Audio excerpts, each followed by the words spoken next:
नमस्कार मित्रांनो, big climax स्टुडिओच्या या समृद्ध होऊ या सेगमेंटमध्ये तुमचं सगळ्यांचं मनपूर्वक स्वागत आहे. हा एप्रिल महिना आहे आणि एप्रिल महिना म्हणजेच फायनान्शियलचा पहिला महिना. सो फायनान्शियल्स या गोष्टी आहेत ज्या आर्थिक गोष्टी नियोजनाच्या असतात.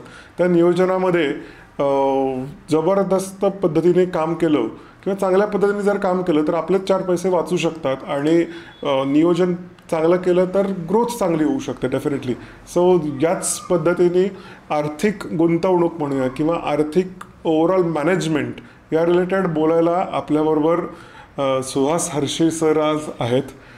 थोडक्यात ओळख करून देतो सुहास हर्षी सरांची.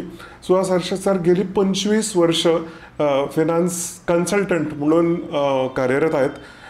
फायनान्स कन्सल्टंट म्हणजे काय नक्की हे आपण जाणून घेऊच, बट आजपर्यंत त्यांनी 1000च्या वर लोकांना आर्थिक नियोजनाबाबत पूर्णपणे सल्ले दिलेत आणि मार्गदर्शन केले. आणि आत्तापर्यंत त्यांनी वेगवेगळ्या मोठ्या मोठ्या कंपनीज बरोबर काम केलं आहे. त्याच्यापैकी नावच घ्यायचं झालं तर DHLमध्ये त्यांनी काम केलं आहे. त्याच्यानंतर कोटक महिंद्रा बँक जी आहे त्याच्यामध्ये त्यांनी काम केलेलं आहे मोठ्या पदांवरती. आणि आज भारतातले नशीब आहे आपलं की आपल्याबरोबर ते आज आहेत, पुण्यात राहतात.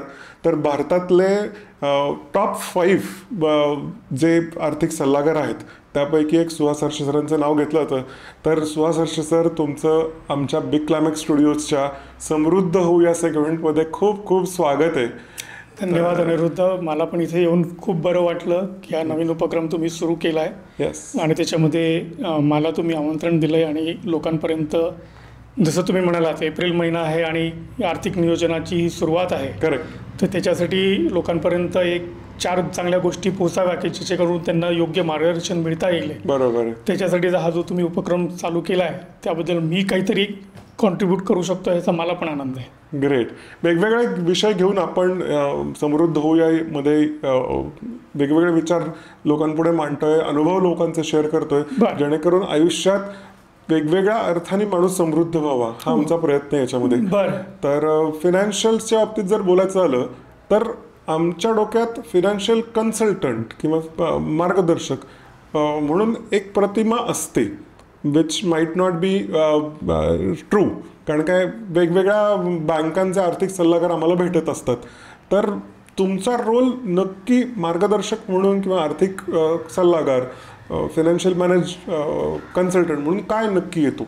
खूप चांगला प्रश्न आहे, कारण की या बाबतीत बरेच संभ्रम आहेत लोकांच्या मनामध्ये. राईट. कारण की लोकांच्या समोर जे फायनान्शियल ॲडवायझर म्हणून जे व्यक्ती येतात, बरोबर, हे मुख्यतः कुठल्या ना कुठल्या फायनान्शियल इन्स्टिट्यूशनशी, बँकेशी, विमा कंपन्यांशी, स्टॉक ब्रोकिंग हाऊसशी किंवा या लोकांशी निगडीत असतात ॲज अ देअर एजंट ज्याला आपण म्हणूया. बरं. आणि त्यामुळे ते जेव्हा सामान्य जनतेला जेव्हा तो सल्ला देतात, बरोबर, तेव्हा त्याच्या मागचा एक हेतू असतो की ते ज्या कंपनीला रिप्रेझेंट करतात, करेक्ट, त्याचेच प्रोडक्ट ते लोक मार्केटिंग करायचा प्रयत्न करतात. हो, म्हणजे थोडक्यात ते मार्केटिंग त्यांच्या प्रॉडक्टचं करत असतात. बरं. आणि हे सामान्य माणसाला फायनान्शियल लिटरसी कमी असल्यामुळे ही गोष्ट पटकन लक्षात येत नाही. बरोबर. मी ह्या क्षेत्रामध्ये जसं मी सांगितलं की कोटक महिंद्रा बँकमध्ये फायनान्शियल सर्व्हिसेसमध्ये पण मी होतो. बरोबर. त्याच्यातून बाहेर पडल्यावर स्वतःची प्रॅक्टिस सुरू करताना माझा पहिला त्याचा पायाच हा होता की मी कुठल्याही फायनान्शियल इन्स्टिट्यूशनशी निगडीत नाही आहे. ओके. रिलेटेड नाही आहे. फ्रंट एंडला पण नाही, बॅक एंडला पण नाही. मी कुठल्याही फायनान्शियल इन्स्टिट्यूशनचा ज्याला आपण म्हणूया एजंट, बरोबर, हा नाही आहे. बरं. त्यामुळे मी जेव्हा कोणाला कन्सल्ट करतो किंवा माझ्या क्लायंटला सल्ला देतो, बरोबर, तेव्हा त्याला ही एक विश्वास किंवा खात्री असते की मी त्यांना कुठलाही असा सल्ला किंवा प्रोडक्ट किंवा ॲडवाईस देणार नाही आहे की जी बॅकएंडला मला कुठेतरी फायदा करून देते आणि त्यांना त्याचा फायदा होत नाही आहे. बरोबर. सो माझा पूर्ण प्रयत्न किंवा माझी पूर्ण जी काही फिलॉसॉफी आहे ती पूर्ण कस्टमरला काय गरज आहे ज्या गोष्टीची, त्याच्यासाठी काय सल्ला त्याला त्याच्या आयुष्यात उपयोगाला पडेल आणि त्याचा फायदा त्याला होईल, यावर पूर्णपणे केंद्रित आहे. ओके. आणि that is what has made me reach that level that you are talking about. Right. Interesting आहे. तर हा खरंच खूप इंटरेस्टिंग विषय आहे, तितकाच नियोजनाच्या दृष्टीने आमच्यासाठी अवघड विषय, प्रेक्षकांसाठी, लेमॅनसाठी म्हणूया, फायनान्शियल लिटरसी अगदी कमी असल्यामुळे तर ते खूप अवघड जातं.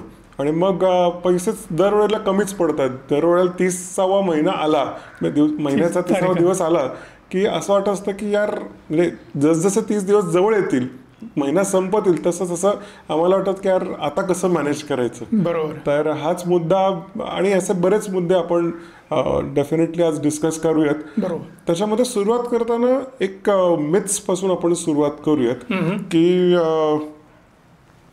पैसे जास्त असतील तरच गुंतवणूक सुरू करावी. हा काय, असं ऍक्च्युली करावं का? आता महत्त्वाची गोष्ट अशी आहे की जसं तुम्ही म्हणालात की लोक 30 तारीख जशी जशी जवळ आली तेव्हा पैशाची चणचण जाणवते. बरोबर. त्यामुळे ती जर जाणवत असेल तर महिन्याच्या सुरुवातीला एक आनंदाचं वातावरण असतं आणि महिना संपायला आला की एक वेगळं वातावरण मेंटली तयार होतं. सो जर तुम्ही म्हणता की पैसा जास्त असेल तरच गुंतवावा का, याचं उत्तर असं आहे की पहिली गोष्ट म्हणजे सामान्य जनमानसाच्या आयुष्यामध्ये असे फार कमी घटना किंवा असे फार कमी ओकेजन असतात की ज्याच्याकडे त्यावेळेस त्याच्याकडे भरपूर पैसा अवेलेबल असतो. नॉर्मली मंथ वाईज किंवा जे काय असतात ते असतात. सो माझं म्हणणं एवढंच आहे की 3 गोष्टी लक्षात ठेवाव्या.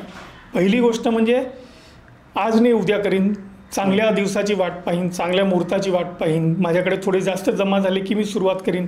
हे जे पोस्टपोनमेंटचा हा जो प्रोक्रॅस्टिनेशन जे आपण म्हणतो ते बाजूला ठेवावं. जेवढंच असेल, मग ते कमी असू दे, अगदी लिमिटेड असू दे, किंवा माझ्याकडे जास्त नाही आहे तर मी सुरू करूया का नाही, ह्याचा विचार न करता तुम्ही, ज्याला गुजरातीमध्ये म्हणतात एक म्हण आहे, जाग्या त्यार्थी सवार, तुम्ही ज्या दिवशी जागाल त्या दिवशी तुमच्या नवीन आयुष्याची सुरुवात आहे. त्याप्रमाणे तुम्ही ती सुरुवात करावी हे माझं म्हणणं आहे. सो पहिली गोष्ट म्हणजे वाट न पाहणं, चांगल्या वेळेची वाट न पाहणं. आज सुरू करायचं असेल तर आजच्या आज त्या गोष्टीची सुरुवात करावी. दुसरी गोष्ट म्हणजे मोठे पैसे गोळा होऊ देण्याची वाट न पाहणं, कारण की जसं तळे तळे समुद्र बनतो तसंच ते की तुम्ही सुरुवातच समुद्र हे केली तर त्याचा पुढे जाऊन त्याचा मोठा समुद्र होणारच आहे. आणि तिसरी गोष्ट म्हणजे आपल्यासारख्या लोकांमध्ये असं फार क्वचित घडतं की एकाच वेळेस एकदम डल्ला आपल्या हातात मध्ये येतो, म्हणजे त्याची वाट पाहण्यात काही अर्थ नाही. लॉटरी लागली तरच ते होऊ शकतं, म्हणजे किती लोकांच्या ह्याच्यात, किंवा वारसागत काही मिळालं तर, but that is something which happens very very rarely. बरोबर. त्यामुळे सेम गोष्ट आहे की चांगल्या मुहूर्ताची वाट नका बघू, आजचा मुहूर्त चांगला आहे, आजची घडी चांगली आहे, जे काही तुमचे पैसे आहेत ते पण चांगले आहेत, तिथून सुरुवात करा. ग्रेट. जिथल्या भागात जेव्हा तुम्ही असाल, जेव्हा तुम्हाला जाण झाली की मला काहीतरी केलं पाहिजे, साठवले पाहिजे, that is your awakening moment ज्याला आपण म्हणूया, आणि that is where you should start. Great. आणि 30व्या दिवसाचा महिना संपायचा आपण जसा विषय केला, तर क्रेडिट कार्ड जर जवळ असेल तर ते जवळ जसा महिना संपत येईल किंवा अचानक पैशाची जेव्हा चणचण भासते त्यावेळेला लगेच वापरलं जातो, आणि मग जेव्हा पैसे भरायची वेळ येते त्यावेळेला कदाचित तो प्रॉब्लेम जाणवतो. तर ते वापरावं का नाही वापरावं मुळात? क्रेडिट कार्ड वापरण्याबद्दल काहीच हरकत नाही. राईट. फक्त गफलत कुठे होते ते मी सांगतो मोस्टली लोकांच्या बाबतीमध्ये. म्हणजे ते मॅनेज कसं करावं जर वापरत असेल तर, कशा पद्धतीने ते, त्याचं नावामध्येच त्याचा अर्थ सापलेला आहे. It is a credit card. बरोबर. इन द सेन्स की तुमच्याकडे आज गोष्ट कुठली खर्च करायला पैसे नाही आहेत तर ते क्रेडिट कार्ड तुम्हाला तेवढ्या दिवसाचं क्रेडिट अवेलेबल करून देतं. बरोबर आहे. की तुम्ही हे पैसे तुम्ही 30 दिवसानंतर, 20 दिवसानंतर किंवा 40 दिवसानंतर भरू शकता. गफलत काय होते की तुमच्याकडे पैसे नाही आहेत आणि तरी तुम्हाला खर्च करायची इच्छा होती, बरोबर, आणि तुम्ही क्रेडिट कार्ड वापरता तेव्हा मनामध्ये बॅक ऑफ द माइंड हे लक्षात तुम्ही ठेवत नाही की हे मला पैसे फार नाही 20-30 दिवसानंतर पूर्णचे पूर्ण पैसे मला फेडायचे आहेत. ते कुठेतरी असं होतं की ही माझ्याकडे क्रेडिट लिमिट अवेलेबल आहे, सो माझी इन्कम त्या दृष्टीने तेवढी वाढलेली आहे, that income is available to me for me to spend the way I want. Okay. म्हणून काय होतं, तो क्रेडिट कार्डचा उपयोग अनावश्यक वस्तू, चैनीच्या वस्तू, एंटरटेनमेंटच्या वस्तू, गरजेच्या वस्तूपेक्षा त्या गोष्टींवर खर्च होतो, आणि म्हणून तर ते मॅनेज करायला मुश्किल होतं. कारण की आपल्याला वाटतं की माझी इन्कम वाढलेली म्हणजे मी एवढे खर्च करू शकतो, टेक्निकली तेवढी खर्च करायची तुमची क्षमता नसते, आणि तुम्ही तो खर्च करून बसता आणि मग नंतर जेव्हा पेमेंट करायची वेळ येते तेव्हा ती अडचण येते. राईट. हा म्हणजे so it is a question of only की आज माझ्याकडे खिशात पैसे नाही आहेत, बरोबर, म्हणून मी हे क्रेडिट कार्ड वापरतोय, पण माझ्याकडे खिशात पैसे आले की मी ते पूर्णपणे भरणार आहे. बरोबर. हा जर मुद्दा क्रेडिट कार्डचा अर्थ लक्षात ठेवला तर तुम्ही अडचणीत नाही येणार. पण तुम्ही क्रेडिट कार्डला हे बघितलं की तुम्हाला एक एक्स्ट्रा अमाऊंट तुम्हाला वापरायला मिळतीये, बरोबर, या दृष्टीने जर तुम्ही त्याचा उपयोग केला, correct, then you are heading for trouble. हा म्हणजे हा मेंटल गेम जास्त आहे माझ्यामध्ये की आपला कंट्रोल त्या गोष्टीवरती किती आहे, आणि जर ते खरंच फायनान्शियल मॅनेजमेंट जमत असेल आपल्याला तर डेफिनेटली क्रेडिट कार्ड वापरणं काही गैर नाही आहे. म्हणून क्रेडिट कार्डसाठी एकही सांगता येतं की छोटे मोठे खर्च असेल ते तुम्ही क्रेडिट कार्डवर करू नका. बरं. मोठा खर्च असेल की ज्याच्यासाठी इमिजिएटली पैसे अवेलेबल नाही आहेत असं तुम्हाला वाटतंय, बरोबर, तर त्याच्यासाठी तुम्ही क्रेडिट कार्डचा उपयोग करा आणि मग ते तुम्ही विदिन टाइम फ्रेम जी आहे ती पैसे गोळा करून मग ते पूर्णपणे भरून टाका. ओके. म्हणजे डेली ज्या नीड्स असतात त्याच्यासाठी न वापरता एखादी रेअर केसमध्ये जर मोठी गोष्ट घ्यायची आहे, घरात टीव्ही घ्यायचा आहे, वॉशिंग मशीन घ्यायचं आहे, तुम्हाला तेवढे पैसे इमिजिएटली अवेलेबल नाही आहे पण त्यावेळेस तुम्हाला त्याची गरज वाटते, तुम्ही ते खर्च करून मग महिन्याभरामध्ये 30 दिवसामध्ये त्याचं बाकीचं आयोजन करून ते पूर्ण पैसे फेडू शकता, किंवा फार फार तर 1-2 इन्स्टॉलमेंटमध्ये ते संपवू शकता. बरोबर. तसं जर केलं तर तो क्रेडिट कार्डचा योग्य उपयोग होऊ शकतो. आता आपण जे बोलतोय ते individual finance management, personal finance आपण म्हणतो. तर सुरुवात पर्सनल फायनान्स या शब्दांपासून लोकांनी कशा पद्धतीने इम्प्लिमेंट केलं पाहिजे ॲक्च्युली? आमच्या फील्डमध्ये एक म्हण आहे की personal finance is more about person rather than finance. Okay. म्हणण्याचा अर्थ असा आहे की पर्सनल फायनान्समध्ये जसं लोकांना फायनान्स हा विषय खूप अवघड वाटतो, खूप क्लिष्ट वाटतो, बरोबर, खूप समजायला अवघड शब्द योग्य आहे, बरोबर, पण ते तसं नाही आहे. ॲक्च्युली पाहायला गेलं ते तसं नाही आहे. ओके. ह्याचं कारण हे आहे की पर्सनल फायनान्समध्ये जे तुम्ही आता थोड्या वेळापूर्वी म्हटला, psychology plays a major role rather than the technicalities of the finance, किंवा त्याचे जे काही टेक्निकल ज्या विषय जो आहे तो एवढा महत्त्वाचा नाही आहे. तुम्ही पैशाकडे कसं बघता, तुमचा पैशाकडे बघण्याचा दृष्टिकोन काय आहे, तुम्ही पैशाकडे तुम्ही जेव्हा लहानाचे मोठे झाला तेव्हा तुमच्या आजूबाजूला पैशाचं वातावरण काय होतं, तुमच्या कुटुंबामध्ये तुम्हाला पैशाबद्दल काय शिकवणं मिळाली डायरेक्टली किंवा इनडायरेक्टली, तुमच्या आजूबाजूच्या शाळेमध्ये म्हणा, तुमच्या पियर ग्रुपमध्ये म्हणा, किंवा तुमच्या आजूबाजूच्या वातावरणामध्ये लोक पैशाबद्दल काय बोलत होते, ह्याचा जो सायकोलॉजिकल इफेक्ट आहे हा खूप मोठा आहे rather than the technical part of finance. That is very simple to understand. Got it. So personal फायनान्सचं जर पाहिला गेलं तर गणित खूप सोपं आहे. ओके. तुमचं पूर्ण आयुष्याचं जे गणित आहे, ओके, ते 4च गोष्टींवर अवलंबून आहे. एक आहे इन्कम, बरोबर, दुसरा आहे एक्सपेन्स, करेक्ट, तिसरं आहे ॲसेट, आणि चौथा आहे लायबिलिटी. बरोबर. या 4 गोष्टींचे अर्थ जर तुम्हाला कळले, मग हे पर्सनल फायनान्स असो का बिझनेस फायनान्स असो, बरोबर. आता कळले म्हटल्यावर लोक म्हणतील ही गोष्ट काय आम्हाला माहिती नाही का? नाही, आम्हाला माहिती आहे याचे अर्थ, शब्दशः अर्थ नाही, ह्याचा तुमच्या आयुष्यामध्ये ह्याचा काय परिणाम होतो हे जर तुम्हाला कळलं, then you will never have a financial problem. For example, income ही तुम्हाला माहिती आहे, बरोबर, की इन्कम आहे आणि तिथूनच सगळ्या गोष्टीची सुरुवात होते. करेक्ट. सो इन्कम हा आपण समजा बेरीज म्हणूया, प्लस म्हणूया, बरोबर. एक्सपेन्सला आपण मायनस म्हणून एक सब्जेक्ट की त्याच्यातून ती वजा होते. करेक्ट. आता ती वजा झाल्यानंतर जे राहतं त्याच्यामधून तुम्ही ते सेव्हिंग्ज होतं ज्याला तुम्ही इन्व्हेस्टमेंट करता, आणि त्याची वृद्धी होते. आणि ते करत असताना जर का तुम्ही कुठली एखादी लायबिलिटी उभी केली असेल तर ती पण तुमच्या उभ्या केलेल्या वेल्थमधून वजा होते. Right. As simple as that. बरोबर. So income is plus, expense is minus, investment is the मल्टिप्लिकेशनचं जे चिन्ह आहे ते, आणि तुमची लायबिलिटी हे डिव्हिजनचं चिन्ह आहे, ते तुमची वेल्थ डिवाइड करून टाकतं. ओके. असं सोप्या अर्थाने जर समजायचं झालं तर ते आहे. बरोबर. सो इन्कमपासूनच सुरुवात होते, त्यामुळे तुमच्या इन्कमच्या दृष्टीनेच तुम्ही बाकीचं आयोजन केलं पाहिजे. पण होतं ते जे तुम्ही 2 मिनिटापूर्वी म्हटलात की इन्कम माझी लिमिटेड आहे, माझे स्वप्न खूप मोठे आहेत, बरोबर, आणि मग मी त्याला क्रेडिट कार्डने फ्यूल केलं आणि त्याला आयोजन केलं नाही की मग सगळं गणित बिघडतं. हां, बरोबर आहे. आणि हे तुम्हाला कोणीही समजून सांगत नाही. तुम्हाला फ्रीमध्ये तुम्ही अकाउंट उघडलं की क्रेडिट कार्ड येतं, पण ते वापरायचं कसं आहे, कुठलाही बँक रिलेशनशिप मॅनेजर तुम्हाला जबाबदारीने कसं वापरायचं हे कोणी शिकवायला येत नाही. बरोबर आहे.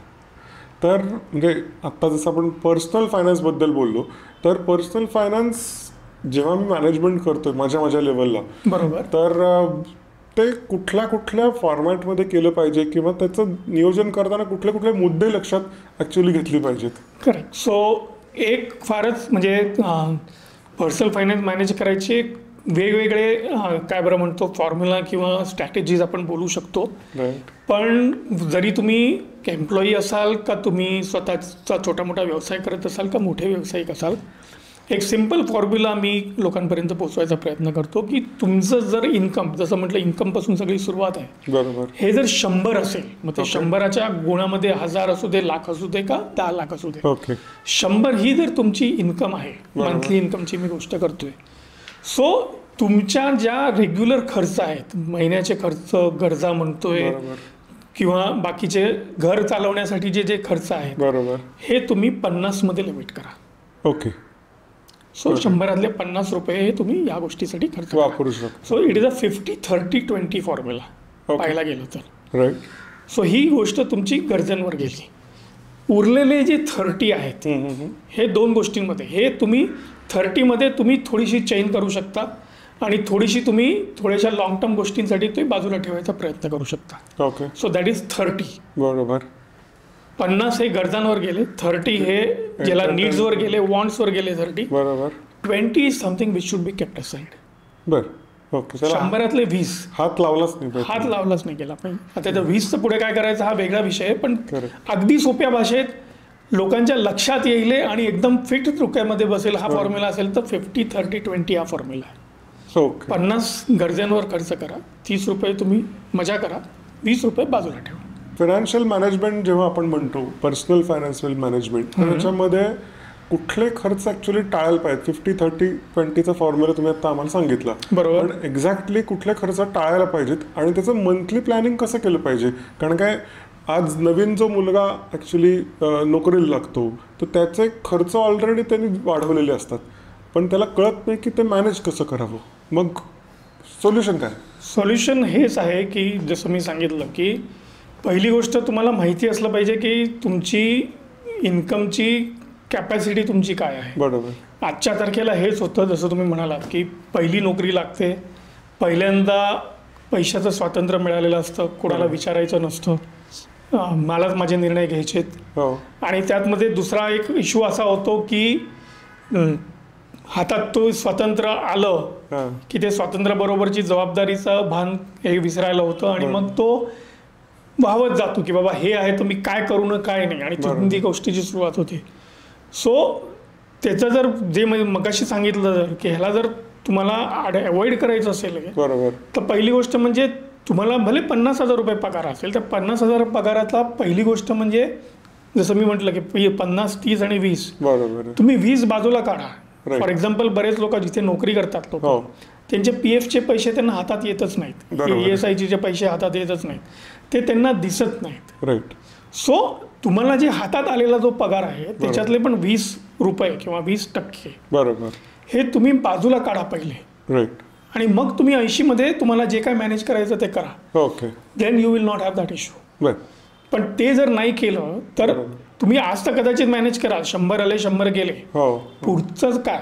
मग 100चे जेव्हा तुमची इन्कम 100ची 200 येईल तेव्हा तुम्ही सुरुवातच केलेली आहे की 100 आले 100 गेले, म्हणजे उद्या उठून तुमचे 200 आले की तुमचे 200 जाणार आहेत, तुमचे 400 आले की 400 जाणार आहेत, 1000 आले की 1000 जाणार आहेत, कारण ती एक मेंटल सवय लागलेली आहे तुम्हाला. बरोबर. सो ह्याच्यामध्ये तुम्हाला सेव्हिंग करायचं, भविष्याचं काहीतरी नियोजन करायचं, ही सवयच कधी लागणार नाही जर तुम्ही या रस्त्यावर चालायला लागलात, आणि हे तुम्हाला कोणी शिकवणारं नाही आहे. बरोबर. या दुसरा मुद्दा हा पण होतो, माझी इन्कम 100 आहे, मी 120 खर्च करतो, आणि 120 खर्च ह्याच्यासाठी करतो की 100 खर्च केल्यानंतर तो 20 मी क्रेडिट कार्डवर करतो, कारण की माझ्या डोक्यामध्ये हेच आहे की हे माझं ॲडिशनल इन्कम आहे. बरोबर. तुमची कुवतच 100ची आहे आणि तुम्ही 120 खर्च करताय, बरोबर, कुठेतरी जाऊन अडकणारच ना. खरं, हे लक्षात येत नाही. ओके. सो अशा लोकांना जर सांगायचं झालं तर, आणि असे बरेचसे केसेस माझ्या डोळ्यासमोर आहेत, म्हणजे आता रिसेंटली पण एक केस आहे की बायको आर्किटेक्ट आहे, मुलगा IT इंजिनियर आहे, आणि त्याला काही भानच नाही खर्च करायचं. राईट. जे स्वतःचे पैसे खर्च करतो, बायकोचे पैसे खर्च करतो, आणि हे कारण की तुला काय कळतंय म्हणून. अशा प्रकारे अडकलेले होते की येणारा पैसा फक्त हप्ते चुकवण्यामध्ये जात होता. बापरे. आणि आता लेवल अशी आली की फॅमिली वाढवायचे विषय आला तर काय करायचं, किंवा हे हप्ते पण भरायचे तर काय करायचं, हा विषय आलेला होता.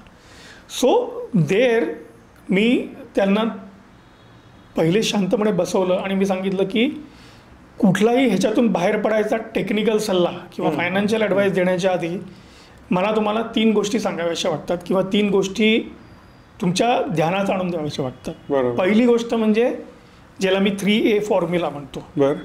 पहिली गोष्ट म्हणजे की are you aware that you are in problem. Awareness. तुम्हाला हे माहिती तरी आहे का की तुम्ही कुठल्या चक्रव्यूहमध्ये अडकलेला आहात. बरोबर आहे. कारण आता हे असतं की नाही, कारण ते जर असतं तर तुम्ही हे परत परत चुका केल्या नसता. पण आता अशी परिस्थिती आली आहे की पुढचा महिना कसा जाईल त्यामुळे तुम्ही माझ्याकडे धावत आलात. Not an issue, that is not an issue. पण एक आहे की ही अवेअरनेस खूप गरजेचं आहे की नाही, मी कुठेतरी अडकलेलो आहे. मान्य केलं पाहिजे, स्वतःने मान्य केलेलं पाहिजे. Correct. That is the second level, which is the acceptance. Okay. Acceptance की हो, की मान्य केलं पाहिजे. आणि दुसरी गोष्ट एक्सेप्टन्स की हे माझ्या लेवलला सुटणारा प्रश्न नाही आहे. Right. So I need to then take advice from somebody who knows about this, how to take you out of this situation. बरोबर आहे. जिथे फायनान्शियल ॲडवायझरचा रोल येतो.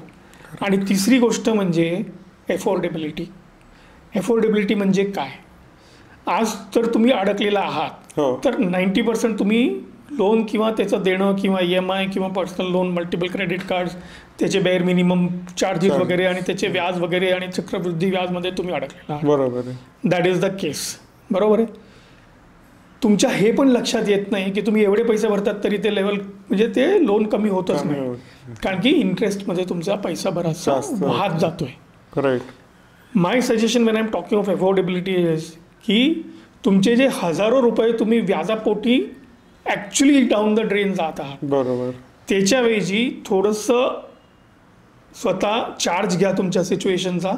आणि नक्की करा की I would rather take some amount or accept some amount, बरोबर, take that amount and go to a financial advisor and pay him his fees for his right advice, बरोबर, who will take me out of this situation. Correct. So पहिला is awareness की मी अडकलेलो आहे. Second is acceptance. ही गोष्ट माझ्या लेवलवर सुटणारी नाही आहे. मला माझे आप्तेष्ट, मित्र, परिवार हे लोक नाही करणार, कारण ते जवळजवळ माझ्यासारखेच आहेत. So I need to consult somebody who is an expert and I should be ready to pay his fees. और त्याचा जो मोबदला आहे तो जो मला मोलाची ॲडवाईस देणार आहे, जे मला ह्या गोष्टीमधून बाहेर आणण्यास मदत करणार आहे, त्याचं affordability is also one of the issue. That is the 3A formula I am talking about. Great. Actually डोळे उघडणे जे म्हणतो आपण तसं मला थोडंसं आत्ता झालं की छोट्या छोट्या गोष्टी असतात पण त्या आपल्या लक्षात येत नाहीत आणि मग त्यातून आपण अडकायला जातो आणि मग मार्क सुटायचा काही बाहेर सापडत नाही. कारण तेच त्यानं की हा विषय म्हणजे तुम्ही MBA फायनान्स असा का तुम्ही चार्टर्ड अकाउंटंट असा, तुम्ही तुमची पूर्ण जी आपली शिक्षण व्यवस्था आहे ही तुम्हाला पैसे कमवायचे कसे किंवा जास्त कमवायचे कसे ह्याच्यासाठी तयार करते. खरं की तुम्ही इंजिनियर असाल तर तुम्ही एवढे कमवाल, तुम्ही CA असाल तर एवढे कमवाल, पण ते कमवायला लागल्यानंतर त्याला मॅनेज कसं करायचं हे पूर्ण 16 वर्षाच्या करिक्युलममध्ये कुठलाही एकही पेपर नाही आहे जे तुम्हाला शिकवतं की एकदा कमवायला लागल्यानंतर त्याचं नियोजन कसं करावं. राईट. खरं तर एक मोठी शोकांतिकाच म्हणावी लागेल. बिलकुल आहे. कारण काय जेव्हा कमवायला शिकतो त्यावेळेला खर्च कसं करायचं हे पण खरं शिकलेलं जर असेल, माहीत असेल तर तो माणूस त्या ॲक्च्युअली बॅड कंडिशनमध्ये कधी जाणारच नाही. बरोबर. बट लोक अवेअर पण नसतात. आपण जसं पहिल्यांदा म्हणलं तसं जर अशा पद्धतीने माणूस जर कुठे अडकलेला असेल तर आर्थिक तो कचाट्यातून बाहेर पडायचा असेल तर बेसिक काही ठोकताळे आहेत का की ज्याच्यामुळे त्या कंडिशनमध्ये बदल होऊ शकतो?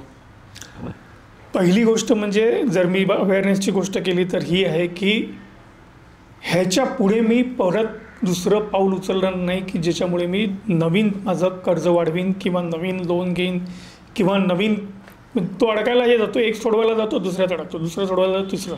खरं. बस म्हणजे आता बस झालं, हा एक जो मुद्दा असतो एक, बरोबर. की बाबा Stop. This is enough. हम्म.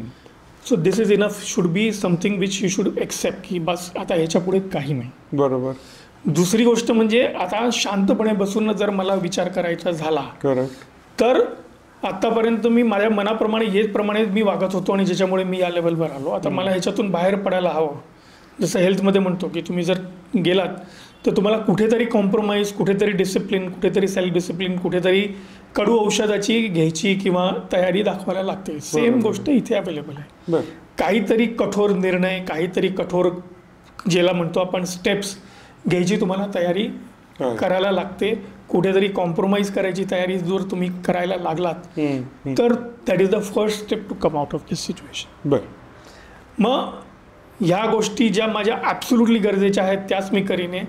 माझ्या जे आणि हे अडकतात ते तेव्हाच अडकतात की जे न करणारे खर्च करत जातात आणि त्याच्यावर निर्बंध नसतो म्हणून या गोष्टी अडकल्या जातात. बरोबर. सो त्या गोष्टी मी आयुष्यातून पूर्णपणे बाहेर काढीन. जसं काही हेल्थमध्ये की बा जंक फूड मला बिलकुल बंद केलं तरच माझे हेल्थ इश्यूज हे होणार. मला हेल्दी फूड खाल्लं पाहिजे. So similar rules more or less apply here also. Okay.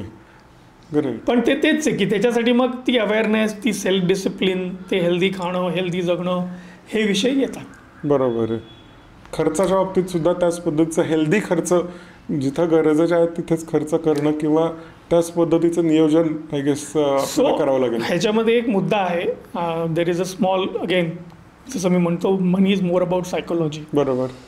माणूस हे जे जास्तीचे खर्च करतो ते दोन गोष्टींसाठी करतो, दोन कारणासाठी करतो रादर. एक आहे त्याला वाटतं की ही गोष्ट वर खर्च केला की मला आनंद मिळेल. बरोबर. म्हणजे I will be happy. Right. चांगले कपडे घातले आय विल बी हॅपी. चांगल्या गोष्टी म्हणजे नॉर्मल फोनच्या ऐवजी मी आयफोन घेतला तर I will be happy. I am just giving an example. Correct. इथे फिरायला जायच्या ऐवजी मी फॉरेन ट्रिप केली तर I will be happy. Right. Now there is a big difference between what is known as happiness and what we call as pleasure. बरोबर आहे. तुम्ही जे करताय ना that gives you pleasure not happiness. हां म्हणजे आता आणि ते प्लेजर जे आहे बरोबर ते क्षणभंगूर असतं, ते तेवढ्यापुरतं असतं. करेक्ट. तुम्ही ब्रँड न्यू चांगला ब्रँडेड शर्ट घालून आलात, त्याच्यावर 5,000 रुपये खर्च केलेत, तो आल्यानंतर एकदा घातल्यानंतर त्याची दुसऱ्यांदा व्हॅल्यू नसते. खरं. पहिल्यांदा घालता आनंद होतो, दुसऱ्यांदा घालता आनंद होतो, 5व्यांदा तो बाजूला पडतो आणि तुम्ही नवीन शर्ट घालायला परत खर्च करायला प्रवृत्त होता. Correct. So that is giving you momentary pleasure आणि त्याच्यामागे तुम्ही धावता. बरोबर आहे. Happiness has got nothing to do with that. Right. Happiness actually स्वतःवर खर्च करून हे करण्यापेक्षा लोकांना आनंद दिला तर तुम्हाला ॲक्च्युली हॅपीनेस. तुम्ही लोकांना मदत केली तर that's a different effect. But म्हणण्याचा पॉईंट आहे तुम्ही ज्याला हॅपीनेस समजता ते ॲक्च्युली प्लेजर आहे आणि ते क्षणभंगूर आहे आणि त्याच्या मागे तुम्ही बरेचसे पैसे आणि वाया घालवता. Correct. That is what happens. Okay. आणि माणूस मग त्या फायनान्शियल बॅड कंडिशनमध्ये अडकतो ते ॲक्च्युली. पुढेच जातो, तो मागे येतच नाही. कारण की ते सॅटिस्फॅक्शन नाही आहे ना. दिल मांगे मोर होतं ते. हे झाल्यानंतर मग दुसरी लेवल, दुसरी झाल्यानंतर नाही. ह्याच्याने पण मला कारण की ते सॅटिस्फॅक्शन होणार नाहीच. नाही होणार आहे. Because that is pleasure. It is momentary. बरोबर आहे. पूर्वीच्या काळात आपले मोठे जे आहेत ते कायम सांगायचे की अंथरूण पसरून अंथरूण बघूनच पाय पसरायला पाहिजेत. तर खरं बघायला गेलं तर तसं वागलं तर आपली जी स्वप्न आहेत हे पूर्ण करणं हे मग अवघड वाटायला लागतं. तर हे तुम्ही कसं डिफाईन करू शकाल की तसं करावं का? माझी आत्ता ऐपत नाही आहे, मग जेवढं ऐपत येतं तेवढंच करावं, त्याचं सॅटिस्फॅक्टरी राहावं मी का त्याच्यामध्ये अजून पण ग्रोथ करण्यासाठी काही गोष्टी कराव्या? फार चांगला मुद्दा उपजला आहे तुम्ही की आपले जे पॅरेंट्स होते किंवा आपल्या आधीची पिढी होती जे आम्हाला सांगायची की चादर बघून तुम्ही पाय पसरावे आणि ते तसेच जगले. करेक्ट. करेक्ट. मला तुम्ही एक गोष्ट सांगा की ते तसे जगले त्याच्यामध्ये काही त्यांना कुठे काही उणीव जाणवली का? पहिलं तर नाही. नियोजन तर नाही माझ्या मते. Not really. बरोबर. गोष्ट इथे काय होते की जे तुम्ही आत्ता बोलता बोललात की तसं जर मी जगायला गेलो तर मला असं वाटतं की मला माझी स्वप्न पूर्ण करता येतील का? बरोबर. प्रश्न स्वप्न पूर्ण होऊ शकतील की हा नाही आहे. प्रश्न स्वप्न पूर्ण होतील. दरेकाला ती स्वप्न आज पूर्ण करायची आहेत हा प्रॉब्लेम आहे. दरेकाला ती गोष्ट आज पाहिजे वा कोणीही थांबायला तयार नाही. पेशन्स थोडा कमी. पेशन्स नाही आहे. पण तुमची जर कॅपॅसिटीज नाही आहे बरोबर आहे आणि तुम्ही ती स्वप्न पूर्ण बघताय, then you are definitely going to go beyond what you are able to afford. आणि मग ते अफोर्डेबिलिटीच्या बाहेर जाणार आणि तुम्ही चक्रव्यूहमध्ये अडकणार आहात. ओके, बरोबर. मी हे म्हणत नाही तुम्ही स्वप्नांवर कॉम्प्रोमाइज करा. करेक्ट. माझं हे म्हणणं आहे की सगळ्या गोष्टी आयुष्यात एकदम नाही घडणार आहेत. तुम्ही लहानाचे मोठे पण एकदम नाही झालात. बरोबर. 18 वर्ष 25 वर्ष लागली ना. मग जी गोष्ट 25 वर्ष लागली आणि आज तुम्ही 25व्या वर्षी आज कमवायला लागला, तर आजच आयफोन पाहिजे, आजच गाडी पाहिजे, आजच घर पाहिजे आणि आजच बाईक पाहिजे, हे शक्य नाही. दुसरी गोष्ट, तुमच्या वडिलांच्या काळामध्ये क्रेडिट जो म्हणतो ही अवेलेबिलिटी नव्हती. बरोबर. तेव्हा माणूस पूर्ण आयुष्य भाड्याच्या घरात राहायचा आणि रिटायर झाल्यानंतर फंडातल्या पैशानंतर स्वतःचं घर बांधून राहायचं आणि ज्याच्यामध्ये उर्वरित आयुष्य घालवायचं. आजचा माणूस 30व्या वर्षी स्वतःचं घर नसेल तर वर खाली होतो. आणि गंमत म्हणजे येणारी मुलगी पण ही अपेक्षा करते की माझ्या होणाऱ्या नवऱ्याकडे स्वतःचं घर, स्वतःची गाडी आणि स्वतःचा बंगला 30व्या वर्षी असायला पाहिजे. दोघं वयाचे एकच असतात, दोघं कमवणार एकच असतात. तिला हे लक्षात येत नाही की माझ्या कमाईमध्ये मी जर हे अफोर्ड करू शकत नाही तर माझा होणारा नवरा कसा अफोर्ड करू शकेल, जो माझ्यापेक्षा फक्त 2 वर्ष मोठा आहे. बरोबर आहे, खरं आहे. So problem is of expectation. Problem is, आणि ह्याच्यामध्ये एक आम्ही म्हणतो देखादेखी म्हणून प्रकार आहे. बरं. मी कदाचित स्वतःला मनवून घेईन, बरोबर, पण माझी होणारी फियांसीचं प्रेशर मी अवॉइड करू शकत नाही. माझ्या कुटुंबाचं प्रेशर मी अवॉइड करू शकत नाही. मी ज्या गँग बरोबर राहतो त्याचं प्रेशर अवॉइड करू शकत नाही. पण ते वेगळे आहेत, त्यांचं लाईफस्टाईल वेगळं आहे, त्यांचं बॅकग्राऊंड वेगळं आहे, त्यांची कमाई वेगळी आहे. बरोबर आहे. सो देखादेखीमध्ये हेच होतं, त्याच्याकडे आहे मग माझ्याकडे असलं पाहिजे. कंपॅरिझन करायला लागतं माणूस. आणि मग माझ्याकडे जर कमीपणा मला जाणवला तर तो मी कमीपणा भरून काढण्यासाठी मग या चक्रव्यूहमध्ये अडकतो. आणि again it comes down to settle की त्याच्याकडे असं ना, मला माझी परिस्थिती माहिती आहे, पण ती डिसिप्लिन की मी माझ्या ज्या काही आहेत गोष्टी त्याप्रमाणेच मॅनेज करेन. बरोबर. ते एक मनाचं जे दडपण लागतं. करेक्ट. ऍक्सेप्टन्सचा भाग आहे माझ्यामध्ये की माझी कॅटेगरी ह्याच लेवलची आहे आता, तुम्ही एवढ्याच गोष्टी अफोर्ड करू. त्याच्यासाठी तुम्ही इन्कम वाढवायला प्रयत्न करा ना, जे काय करायचं ते. पार्ट टाइम जॉब करा, विकेंडला काहीतरी करा, पण कर्ज नका घेऊ ना. पण हे but that is a easy way out. बरोबर. सो माणूस इझी वे आउट घेतो. खरं. हेल्थमध्ये तुम्हाला झालं तर तुम्ही जिम जाऊन मेहनत केली तर हे आहे, पण नाही मग तुम्ही गोळ्या घेता, मग तुम्ही काहीतरी एखादं फॅड घेता, एखादं डाएट सुरू करता, because that is the easy way out. Same applies here. खरं. फारच अगदी डे टू डे लाईफमध्ये महत्त्वाचे मुद्दे आणि ते टॅकल कसे करावेत ह्याचा एक थोडंफार काय म्हणत त्याला आयडिया तरी या डिस्कशनमधून नक्की येते आणि पूर्ण ऑडियन्सला याचा फायदा होईल. दुसरी गोष्ट म्हणजे जे आता मी अनुभवावरून सांगतो की कोणीही आलेला क्लायंट याला मी जर विचारलं की तुझी इन्कम काय, तर नोकरीदार माणूस असतो त्याला माहिती असते, कारण महिन्यातून एकदाच एकच रक्कम हातात येते, किती रक्कम हातात येते माहिती असते. बरोबर. बिझनेसवाला असेल तरी त्याला मोरलेस माहिती असतं की बाबा ओके वर्षाला मी एवढे कमवतो, दर महिन्याला असे ठोकळ अशी रक्कम येत नाही, पण वर्षाला मी एवढे कमवतो, एवढा आयडिया असतो. त्यांना मी दुसरा प्रश्न विचारला की तुमचे एक्सपेन्सेस किती. बरोबर. 9 लोकांमध्ये 10 पैकी ब्लँक फेसेस असतात. पण एक्सपेन्सेस म्हणजे काय म्हणत त्याला ढोबळ मानाचे एक्सपेन्सेस मला माहीत असतात, तर ते कशा पद्धतीने जॉट डाऊन केले पाहिजे. गंमत सांगतो तुम्हाला आता. अगेन एक्झाम्पल, आज माझ्यासमोर कोणीही पुण्यातलं, ज्याला मी पुण्यातलं टिपिकल IT कपल म्हणतो, बरोबर, 30शीतले नवीन लग्न झालेले तरुण किंवा जे अडकलेले असतात, 30, 32, 35, एखादं मूल असतं नसतं, what ever it may be, ते आले की त्यांना हाच प्रश्न विचारायचा प्रयत्न केला की एक्झाम्पल लेट अस से मुलगा वर्षाला 15 लाख रुपये कमवतोय, मुलगी महिन्याला वर्षाला 10 लाख रुपये कमवते. ओके. आणि I am talking about let us say सिम्प्लिसिटीसाठी this is a take home salary. Okay. 25 lakh रुपये दोघं कमवतात आहे वर्षाला. सो टेक्निकली पाहायला गेलं तर महिन्याला 2,10,000 2,20,000 रुपये हातात येतात. करेक्ट. हे माहिती आहे. बरोबर. आता मी त्यांना विचारतो तुम्ही तुमचे खर्च सांगा, की जर खर्च काय आहे महिन्याला 50,000 रुपये समजा. ओके. हे स्टँडर्ड उत्तर असतं. बरोबर. कारण की का होतं, तुम्ही जे दर महिन्याला खर्च करता हे डोळ्यासमोर असतं. अगदीच 100%. करेक्ट. लाईट बिल आलं, पाण्याचं आलं, गॅस आलं, रेंट आलं, मेडचे फीज आल्या वगैरे, सगळं बेसिक. सो हे असतं. बरं मी म्हणतो ठीक आहे, आता तुमचं म्हणणं आहे की तुम्ही 50,000 रुपये महिना, बरोबर, मान्य करतो आपण, याच्या डिटेलमध्ये पण जात नाही. EMIs किती आहेत, कारण असतातच. करेक्ट. आणखीन 50,000 रुपये महिना, चला समजूया आपण. ओके. सो 1,00,000 रुपये. बरोबर.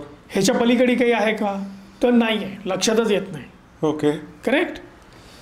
मी म्हणतो, मी तुम्हाला अजून सांगतो, माझ्याकडून तुम्ही 25,000 रुपये जास्त खर्च करा, चला 1,25,00,000 रुपये तुम्ही खर्च करताय, मी तुम्हाला सूट देतो, तर 1,25,00,000 रुपये झाले. हातामध्ये येते 2.25 लाख रुपये. सो टेक्निकली पाहायला गेलं तर महिन्याच्या एंडला 1,00,000 रुपये बाजूला पडले पाहिजे. बरोबर. ते का नाही होते? दोघं एक दुसऱ्याकडे चेहऱ्याकडे बघत असतात की हे पैसे गेले कुठे. त्याचं कारण मी तुम्हाला सांगतो. आणि कुठे जे तुम्ही म्हणतात की कुठे ढोबळ पैसे येतात, पण मोठं जहाज बुडायला एक छोटंसं छिद्र खूप क्लिअर इज इनफ. बरोबर. तुमचे पैसे लीक कुठे होतात हे तुम्हाला कळत नाही. दुसरी गोष्ट म्हणजे की नॉन मंथली एक्सपेन्सेस ज्याला आपण म्हणतो, जे दर महिन्याला नाही होते. बरोबर. हा एक खूप मोठा भाग असतो आणि हा तेवढाच असतो जेवढा तुमचा मंथली एक्सपेन्सेस असतो. I give a very simple example. तुमच्याकडे जर गाडी आहे, 2 व्हीलर असू दे, 4 व्हीलर असू दे, तुम्ही त्याचं मेंटेनन्स दर महिन्याला, पेट्रोलचे पैसे तुमच्या लक्षात येतात. बरोबर. महिना 5,000 रुपये मी गाडीमध्ये पेट्रोल टाकतोय. करेक्ट. पण त्याचं मी वर्षातून एकदा टायर बदलतोय. बरोबर. महिन्यात वर्षातून 4 वेळा सर्व्हिसिंग करवतोय. त्याचे इन्शुरन्सचे माझे 15,000 रुपये वर्षाचे जातात. बरोबर आहे. बॅटरी कधी खराब झाली तर ते मी 8,000-10,000 रुपये. हा जो नॉन मंथली महिन्याला न होणारा पण खर्च आहे, करेक्ट, हा out of site out of mind असतो, पण तो होत असतो. बरोबर. आणि तो तेवढाच असतो. तो हा जो 1,00,000चा गॅप आहे ना, हा पूर्ण नॉन.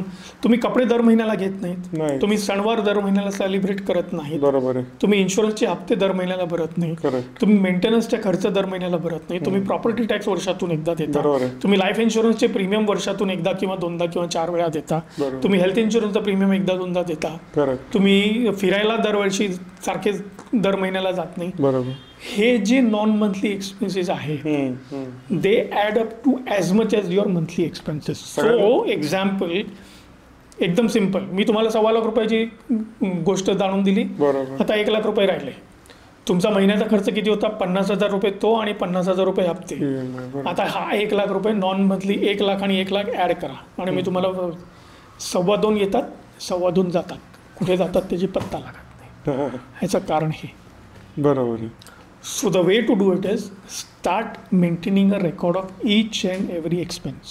ओके. पूर्वी कितीही छोटा डायरी लिहायचे. डायरी लिहायचे. माझ्याकडे असे काही महाभाग आहेत सर, आम्ही वर्षानुवर्ष डायरी लिहितो, तरी आमची ही हालत आहे. म्हटलं वर्षानुवर्ष तुम्ही डायरी लिहिताय, ही तुम्ही एक स्टेप पुढे आहात. बरोबर. पण त्या डायरीमध्ये काय लिहिलंय, म्हणजे मी खर्च करतो ह्याचं फक्त ताळेबंद करतो, पण खर्च करतोच आहे ना. कुठे करतोय, काय करतोय, तो कमी करतोय, जास्त करतोय, तो थांबवायला हवा, योग्य करतोय, अयोग्य करतोय, ह्याचं मी अनालिसिस करत नाहीये ना. त्याच्यातून शिकायला काय मिळतं तुम्हाला? काहीच नाही. करून त्याचं इम्प्लिमेंटेशन परत, तो तर नंतरचा भाग आहे. तुम्ही ऍटलीस्ट अवेअर तर करा की तुमचा पैसा जातोय कुठे. तुम्ही फक्त नोंद करताय, पण ह्याच्यातून हे गरजेचं आहे, हे माझे फालतूचे पैसे गेले, हे खर्च करायची गरजच नव्हती. मे बी मंथली आणि वन टाइम अशा एक्सपेन्सेस मध्ये ते आपल्याला डिवाइड करता येऊ शकेल कदाचित. Monthly is something, non monthly जे दर महिन्याला होत नाही. बरोबर. पण ते वर्षाच्या एंडला तर होतात. बरोबर आहे. याच्यामध्ये हा एप्रिलचा महिना आहे, आता आंबे खूप आलेत आणि आपण आंबे इतके खातो, त्याच्यात पैसे किती इन्व्हेस्ट करतोय. सो गंमत अशी होते की तुम्ही महिन्याला भाजीपाल्यावर 500 रुपये खर्च करता, ते डोक्यात आहे. बरोबर. पण एप्रिल आणि मे आणि जून मध्ये 5,000 रुपये आंब्यावर खर्च केले लक्षातच येत नाही. 5,000 खरंच खूप छोटी रक्कम आहे. Taking example. बरोबर आहे, पण नाही लक्षात येत आणि ती आवडीची गोष्ट असते आणि वर्षातून एकदाच येते म्हटल्यानंतर आपण त्याच्यावरती भरपूर खर्च करणं आपोआप होतं आणि ते प्लॅनिंग मधून कदाचित राहिलेलं असतं. आणि मग महिन्याचे पैसे, वर्षाचे पैसे ते कसे खर्च झाले, आलेले तेवढेच खर्च आलेत, हा एक भाग येतो. मग तो तुम्ही म्हणाला सुरुवातीला 30 तारीख जवळ आली की टेन्शन वाढतं. बरोबर आहे. आत्ता आपण इंडिव्हिज्युअल फायनान्सबद्दल बोललो, जे सॅलरीड आहेत, पगारदार आहेत.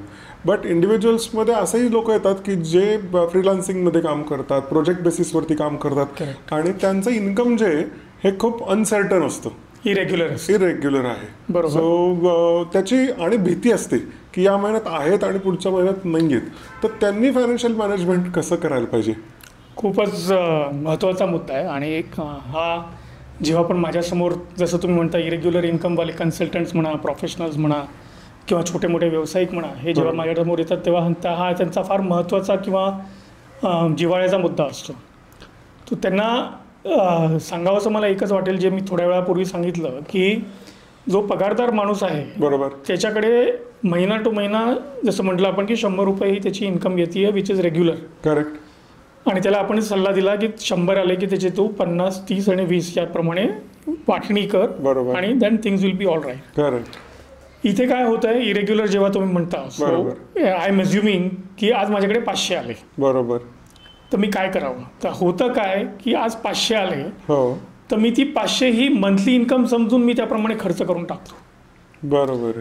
पुढच्या महिन्यामध्ये 500 नाही येत, माझ्याकडे 100 येतात. तिसऱ्या महिन्यामध्ये माझ्याकडे 0 येतात. चौथ्या महिन्यामध्ये माझ्याकडे 200 येतात. ही रेग्युलर पॅटर्नची तुम्ही गोष्ट करता. Correct. If I am not wrong. बरोबर.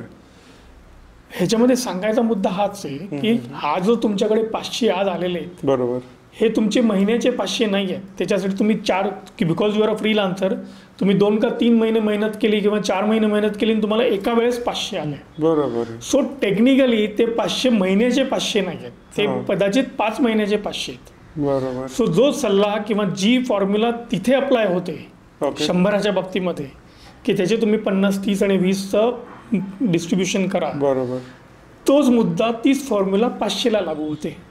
ओके. पण 50% तुम्ही मागे 100तले तुम्ही म्हटलं 50 हे आम्ही घर खर्चावरती खर्च केले पाहिजेत. करेक्ट. आता इथे कसं झालं, केला आता 500 आले हो तर मी 500 समजून मग त्याच्यातले सगळे खर्च करायला लागतो आणि मग पुढच्या महिन्यात मला अडचण येते. राईट. आता 500 मधले 50% हीच 250. बरोबर. करेक्ट. हो. आता हे 250 मी बाजूला ठेवले, ते 250 मला 1 महिन्यात खर्च नाही करायचेत ना, मला 50च करायचेत.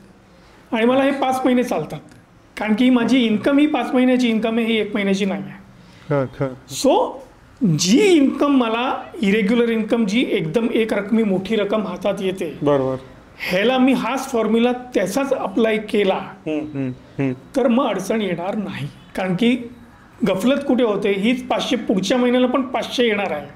बरोबर. याप्रमाणे ही आजची 500 खर्च होते खरं. आणि पुढच्या महिन्याला 500 येत नाही. ऑब्व्हियसली 200 येतात, 100 येतात, 0 येतं तिसऱ्या महिन्याला. आणि मग नंतर हातामध्ये काही राहत नाही आणि ते टेन्शन वाढतं.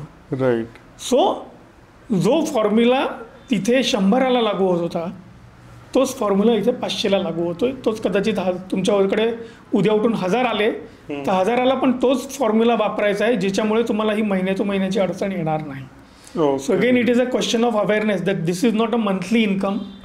It is a cumulative income of my efforts of maybe 1, 2, 3, 4, 5 months. बरोबर. और ही माझ्याकडे आली आहे, ही मला 1, 2, 3, 4 महिने टिकवायची आहे, जोपर्यंत माझा पुढचा 500 येत नाही तोपर्यंत. बरोबर. हे जर अवेअरनेस आलं तर मग ही गफलत होणार नाही. ओके.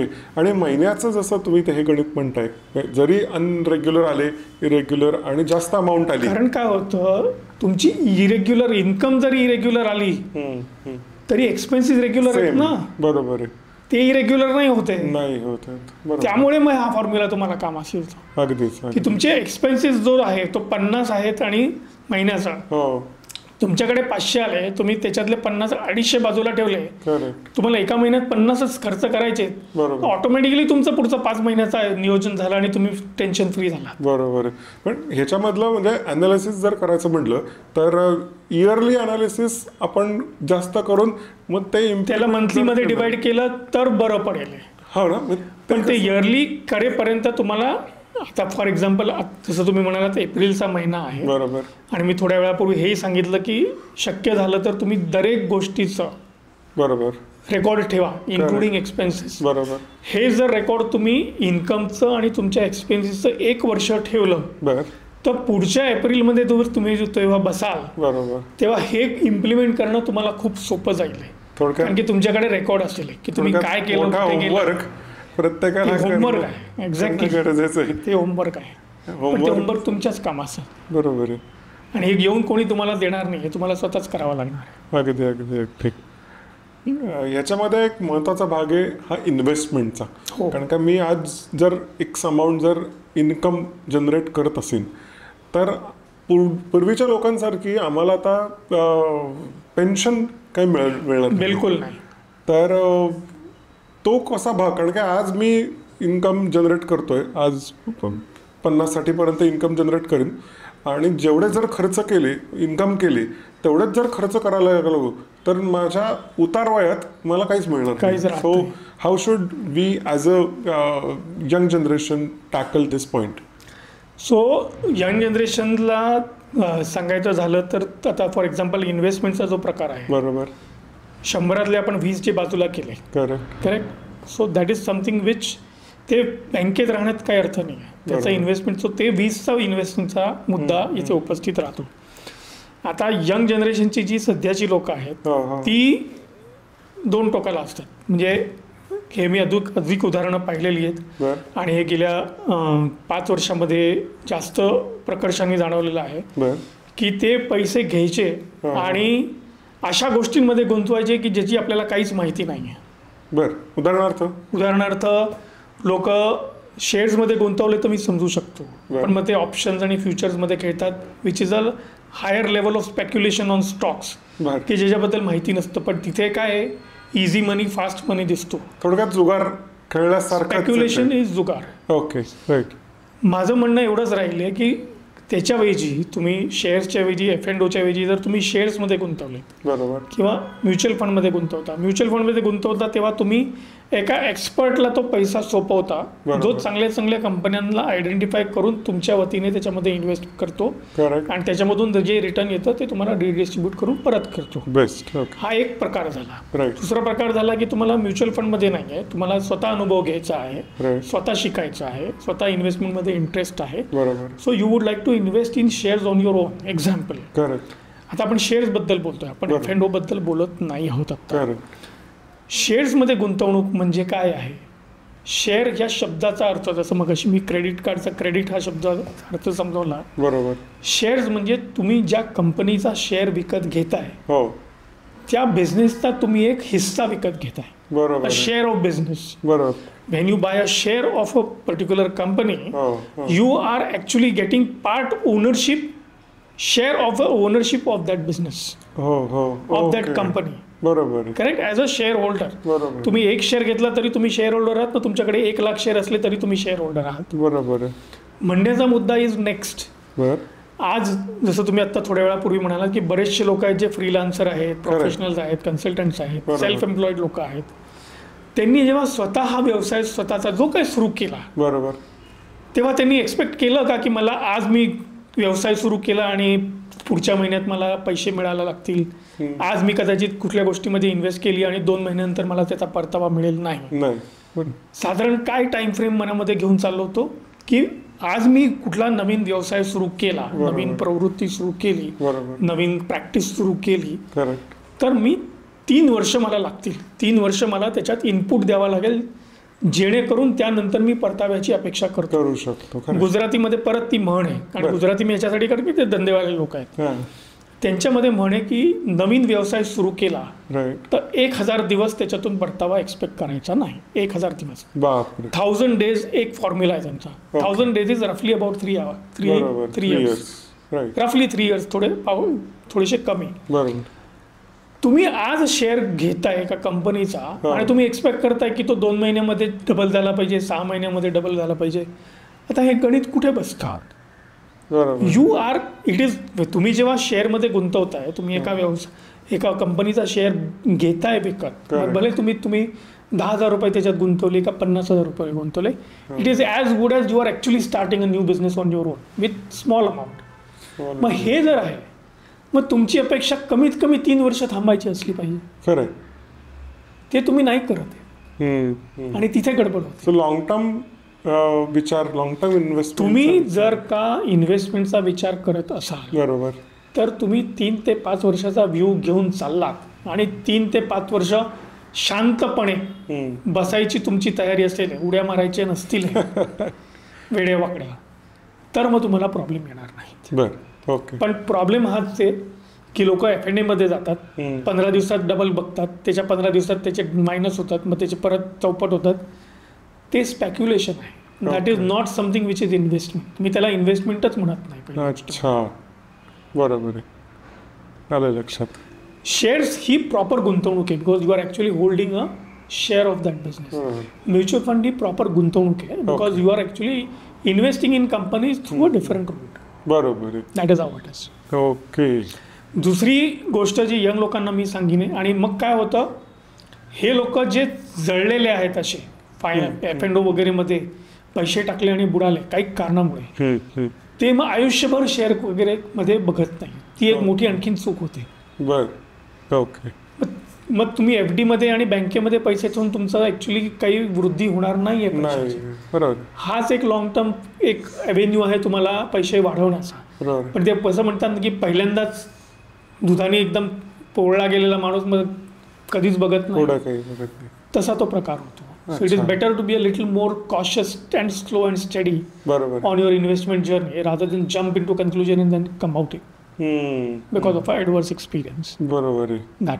आणि टाइम फ्रेम, जसं तुम्ही नवीन बिझनेस सुरू करत आहात 3 वर्ष तुम्ही द्यायलाच पाहिजे. Great. At simple as that. हा, म्हणजे ते एक हिंट झाली सगळ्याच लोकांसाठी. हो. आणि मग रिटायरमेंट नंतर जे ॲक्च्युअल ज्यांना मिळणारच नाही पेन्शन, त्या लोकांनी कसं फायनान्शियल मॅनेजमेंट केलं पाहिजे?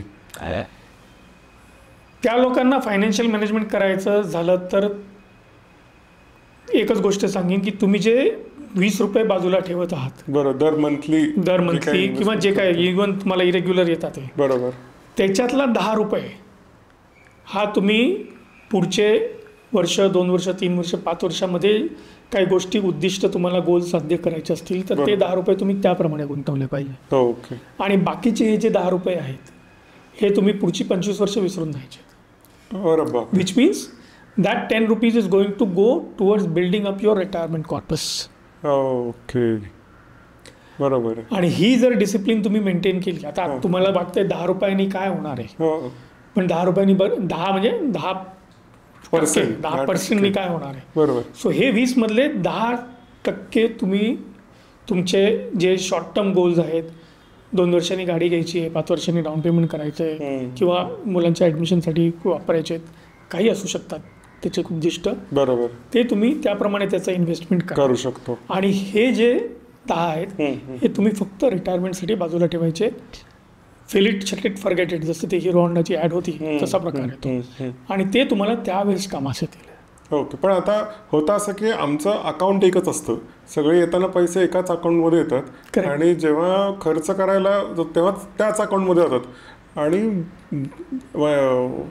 एकच अकाउंट असल्यामुळे त्यातून कधी खर्च करायचं हे आम्हाला कळतच नाही. बरोबर आहे. आणि जेव्हा अचानक काही प्रॉब्लेम्स येतात त्यावेळेला काही पैसे शिल्लकच नसतात. काय सो आता हा पण एक खूप चांगला मुद्दा आहे की जे तुम्ही म्हणता एकाच अकाउंटमध्ये पैसे येतात, बरोबर, आणि त्यामुळे तिथे पैसे अवेलेबल आहेत म्हटल्यावर खर्च करायची प्रवृत्ती येते की अरे आहेत मग करायला काय हरकत आहे. करेक्ट.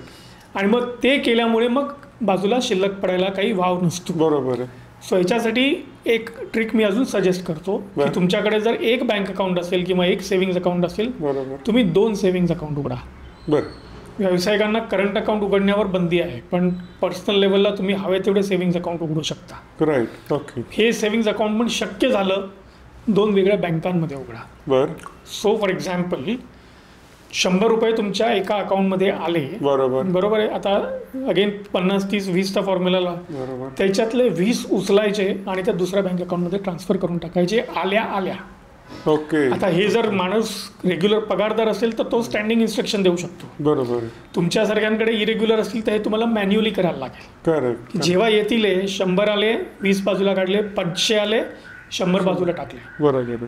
मग काय होतं की जेवढे अवेलेबल आहेत ते तुम्ही खर्च केले तरी तुम्हाला तुमच्या भविष्यासाठी बाजूला जे पैसे ठेवायचे आहेत ते सुरक्षित राहतात, ते खर्च होत नाहीत. आणि मग मुद्दा येतो की ते जे 20 बाजूला ठेवलेत त्याचं नियोजन, प्रयोजन आणि इन्व्हेस्टमेंट कसं करायचं, तर तो वेगळा विषय असू शकतो. त्याच्याबद्दल म्हणजे त्याचं वेगळं एक प्लॅनिंग असू शकतं. पण हा जो मुद्दा आहे की 100 आले, 100 गेले आणि आयुष्य मी तसं काढलं आणि आयुष्याच्या अंतला काहीच नव्हतं, तर इथे 20 आणि त्याची गुंतवणूक आणि त्याची वाढ हे तुम्हाला पुढचे 20-25 वर्षांमध्ये कम्फर्टेबल सिच्युएशनमध्ये नेऊ शकतं. असंही होतं की फायनान्शियल मॅनेजमेंट थोडीफार करतो आपण, पण ती अचानक येणारे जे खर्च असतात की जे एक्सपेक्टच केलेले नसतात, त्याची अमाऊंट खूप मोठी असते. मेडिकल असेल किंवा कशाचाही गाडीचा ॲक्सिडेंट झाला, वॉट एव्हर जे काय असतील त्या, तर अशा अचानक आलेल्या खर्चांचं मॅनेजमेंट कसं केलं पाहिजे? जसं तुम्ही म्हणालात की ही घटना कोणाच्या आयुष्यामध्ये केव्हाही येऊ शकते. खरं. तर ह्याला जर का सामोरं जायचं असेल तर त्याचे 2 रस्ते आहेत. एक रस्ता आहे की स्वावलंबी बनावं, बरोबर. आणि दुसरी गोष्ट आहे की ह्याचं आउटसोर्सिंग करावं. मी समजून आउटसोर्सिंग करणं म्हणजे काय आहे की ही जर अशी अचानक तुमच्यावर जर वेळ आली आणि त्यावेळेस पैशाची गरज पडली, बरोबर, तर ते पैसे कुठून तरी बाहेरून आले पाहिजे. करेक्ट. ती परिस्थिती निभावून नेण्यासाठी जिथे इन्शुरन्स कामास येतं. ओके. आता तुम्ही जो उदाहरण दिलं की अचानक गाडीचा ॲक्सिडेंट झाला आणि गाडीवर खर्च करायला लागला, लाख रुपये खर्च करायला लागला. पण जर गाडीचं इन्शुरन्स असेल, ज्या आजकाल कंपल्सरी आहे, पण तेही परत त्याच्यामध्ये लोक थर्ड पार्टी घेतात, कॉम्प्रिहेन्सिव्ह घेत नाही प्रीमियम वाचवण्यासाठी. बरोबर. ते चुकीचं आहे. कॉम्प्रिहेन्सिव्ह घेतला तरच बरं आहे. त्यामुळे थर्ड पार्टी म्हणजे दुसऱ्या कोणाला तुमच्या गाडीमुळे नुकसान झालं तर ती भरपाई होतं, पण तुम्हाला गाडीचं नुकसान झालं तर ते तुम्हाला स्वतः करायला लागतं. सो कॉम्प्रिहेन्सिव्ह इन्शुरन्स घेतलेला असेल तर तुम्हाला गाडीचं जरी नुकसान झालं तरी ते त्याच्यातून भरून निघतं. म्हणजे ते पैसे बाहेरून येतात. मी जेव्हा आउटसोर्सिंगची गोष्ट करतोय तसंच जर अचानक आजारपण आलं, स्वतःला आलं, कुटुंबातल्या कुठल्या व्यक्तींना आलं, इव्हन आईवडिलांना वगैरे जरी आलं, बरोबर, तर त्याच्यासाठी जर हेल्थ इन्शुरन्स ज्याला म्हणतो ते जर आपण करून ठेवलेलं असेल. आता कोविड नंतर ह्याची अवेअरनेस खूप वाढली आहे. पण आता मी जे सांगतोय ते तुमची हेल्थ इन्शुरन्स कदाचित असेल, हा कोविडचा परिणाम म्हणून एक समजा की okay you are better off की you are having some health insurance. पण आता कोविड नंतरचा दुसरा दुष्परिणाम हा झाला आहे की हॉस्पिटलमध्ये ट्रीटमेंटच्या कॉस्ट 6.25 वाढलेल्या आहेत. सो फॉर एक्झाम्पल, कोविडच्या आधी तुमचा इन्शुरन्स हेल्थ इन्शुरन्स 0 होता. कोविडमुळे तुम्ही थोडे अवेअर झाला तर तुम्ही 5 किंवा 10 लाखाचा तुमच्या कुटुंबासाठी विमा काढून ठेवला आहे. आता माझं सजेशन हेच राहिले की ते 5 ते 10 लाख रुपये तुम्हाला पुरणार नाही आहेत, ते तुम्ही जाऊन 10, 20 आणि 25 करा. अच्छा. सो त्यामुळे तुम्हाला ही अडचण येणार नाही. कारण की आज तुम्ही नुसतं काही छोट्या मोठ्या कारणासाठी जरी मोठ्या हॉस्पिटलमध्ये 5-6 दिवस जरी ॲडमिट झाला तरी 5 लाख रुपयाचा बिल फाडतात. मग तुम्हाला 5 लाख रुपयाचा विमा तेव्हा अपुरा पडू शकतो. ओके. सो वाढवून घ्या. तिसरी गोष्ट म्हणजे की अचानक इन्कम थांबणं, नोकरी जाणं. इवन इरेग्युलर इन्कमवाल्यांच्या बाबतीमध्ये विषय वेगळा आहे, रेग्युलर इन्कमवाल्यांच्या बाबतीमध्ये पण हे घडू शकतं. अचानक नोकरी गेली तर काय. आता ह्याच्यात 2 गोष्टी आहेत. ओके. सध्या जवळजवळ नवरा बायको दोघंही काम करत असतात, त्यामुळे दोघांची नोकरी एकदम जाण्याची शक्यता फार कमी असते. त्यामुळे एकदम हातातोंडाची गाठ येत नाही की एक इन्कम तरी पार्टली येते. म्हणजे इमिजिएटली मग तुम्ही कॉम्प्रोमाइज करता आणि तुम्ही तुमचं काम चालू करता. बरोबर. पण द अदर वे स्वावलंबी बनायचं असेल तर एक कॉन्सेप्ट आहे ज्याला आपण इमर्जन्सी फंड म्हणून म्हणतो. हा इमर्जन्सी फंड हा खरं पाहायला गेलं म्हणजे गेल्या काळामध्ये वडील आईला घर खर्चासाठी किंवा एक रक्कम आणून द्यायचे आणि त्याच्यातूनही ती वाचून पुडीमध्ये, तांदूळाच्या ह्याच्यामध्ये कुठेतरी आणखीन बाजूला 5-10 रुपये करत करत करत ती गंगाजळी एक निर्माण करून ठेवायची. आणि कधी कुटुंबाला जर गरज पडली तर तीच गोष्ट कामास यायची. अशी आता अनेक उदाहरणं आपण पाहिलेली आहेत. आता आपल्याकडे आपली आई नाही हे करायला, ते आपल्याला स्वतः करायचं असेल. So all I am saving here is, तुम्ही कमवायला लागल्यापासून over a small period of time तुम्ही हा इमर्जन्सी फंड क्रिएट करून ठेवा. आता हा किती असला पाहिजे. कोविडच्या आधीच्या काळामध्ये मी लोकांना सांगायचो की तुमचे कौटुंबिक 6 महिन्याचे expenses, not income, expenses including EMIs, हा असला पाहिजे. ओके. पण कोविडच्या काळामध्ये असं पाहण्यात आलं की लोकांचे 6 महिने काय वर्ष इन्कम थांबलेले होते. सो नाव पोस्ट कोविड काळामधला माझा सजेशन हे राहिले की हे इमर्जन्सी फंड हे साधारणपणे 6 ते 9 महिने तुमचे एक्सपेन्सेस टेक केअर करतील एवढा असला पाहिजे. आता हा एकदम उभा राहील का तर नाही उभा राहणार. हा पण तुम्हाला थोडा करून करेल. म्हणजे 100 तुम्ही जे 20 बाजूला करताय त्या 20 मधले 2 किंवा 3 हे तुम्ही इमर्जन्सी फंड म्हणून बाजूला करा आणि over a period of 2-3 years तुम्ही अशी गोळा करा की त्यानंतर कदाचित तुम्हाला वर पाळी आली तर insurance will take care of your assets. पण तुमच्यावर इन्कम स्टॉप व्हायची पाळी आली तर then this emergency fund will help you out. Okay. Interesting. आणि हे कोविडच्या काळामध्ये माझ्या क्लायंटच्या बाबतीमध्ये घडलेलं आहे. जे क्लायंट माझ्याकडे कोविडच्या आधीपासून होते ते माझ्याकडे आले की पहिलं जे तुम्ही आर्थिक नियोजनचा पहिला पाया हा आम्ही इमर्जन्सी फंड क्रिएट करण्यासाठी तयारी करतो. बरोबर. सो सांगायला आनंद वाटेल की जे माझे क्लायंट होते राईट, ते कोविडच्या काळामध्ये त्यांच्या नोकऱ्या गेल्या ओके, तरी झोप उडाली नाही, कारण की तेव्हा तो इमर्जन्सी फंड कामास आला. राईट. सो तेव्हा ते शांतपणे झोपत होते, पण त्यांचे मित्रपरिवार आणि त्यांची बाकीची आप्तेष्ट मंडळी ह्यांच्या झोपा उडाल्या होत्या. बापरे. बट ज्या पद्धतीने गुंतवणूक करायला पाहिजे हे फॉर्म्युला सकट ज्या पद्धतीने तुम्ही समजावून सांगितलं ते खूप इंटरेस्टिंग होतं. सोपं आहे ना समजायला आणि एकदम लक्षात ठेवायला. बरोबर आहे. आणि ह्याच्यातच ॲक्च्युली अनुभव ॲक्च्युली कामी येतो.